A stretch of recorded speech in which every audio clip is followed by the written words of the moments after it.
Dear Cameron, this is taken from the classic book, The Little Prince, when the fox says, "It is the time you have wasted on your rose that makes your rose so important. People have forgotten this truth," the fox said. "You mustn't forget it.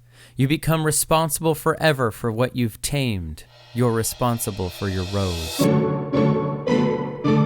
Dear Cameron and all fellow imposters, my heart is all tied up in knots today, Cameron. I'm feeling very, very strange indeed, because this is the last Dear Cameron, Dear Cameron. It has been 18 weeks since I started this project, and in that time I have discovered so much about who I am, what I'm capable of, and what it is that I believe. I started this podcast because I saw a flaw in my character. I was afraid of words. Specifically, I was afraid of my words, my opinions. I was afraid of speaking my mind because I was afraid of rocking the boat. And then November came, and then November happened, and it became quite clear that remaining silent was no longer an option. So I spoke. I spoke very quickly and edited out all the breaths. I spoke so many words and then published them on the internet as a way of speaking intentionally and without hiding. And in the last 18 weeks, something essential has changed within me, dear Cameron. I can say quite confidently, I am no longer afraid of my words. What I used to be so embarrassed of and hindered by has now become a weapon in my arsenal. I've reclaimed my ability to tell my truth. I have fallen in love with the language I dream in. When I started this, I never would have called myself a writer. When I started this, I never would have called myself even remotely opinionated. But that has changed, and I have changed. And so, Dear Cameron has accomplished its mission. I've said many of the things I knew I wanted to say, and mostly I feel that I said them as well as I could. I've given many of the gifts I wanted to give, and mostly I think people have taken them. But now I am without enough to say. The ideas I'm struggling with now are only half formed, and the stories I want to tell have no endings.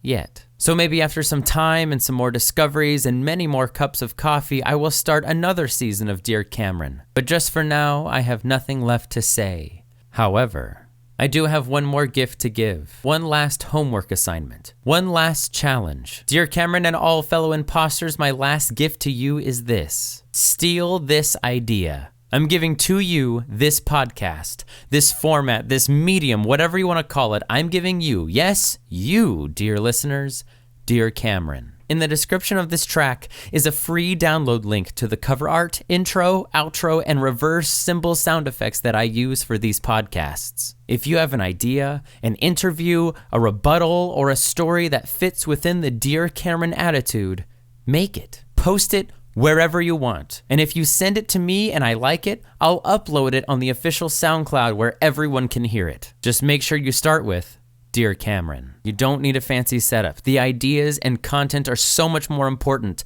than the equipment. Use your laptop mic in Audacity if you have to. I have to say thank you all so much for listening to my words. Your time is so valuable, and I am so honored that so many of you liked what I created here and have spent this time with me. And so, Dear Cameron and all fellow imposters, you have everything you need. You are so much more capable than you think you are.